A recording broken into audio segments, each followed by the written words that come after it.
My friends, ప్రతీకారం ప్రతీకారం అంటే కోపం, ఆవేశం ఇవి ఎప్పుడైతే ఉంటాయో అప్పుడు మనిషికి ఒక విధమైన వైలెంట్ వస్తుంది. అప్పుడు ఆ మనిషి ప్రతి చిన్నదానికి, చిన్న సమస్యకి ప్రతీకారం తీర్చుకోవాలి అని అనుకుంటాడు.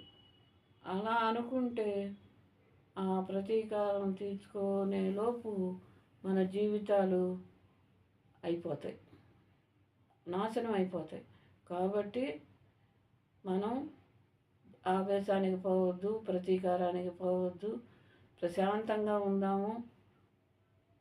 కాబట్టి నా వీడియో నచ్చినట్టయితే లైక్ చేయండి, సబ్స్క్రైబ్ చేయండి.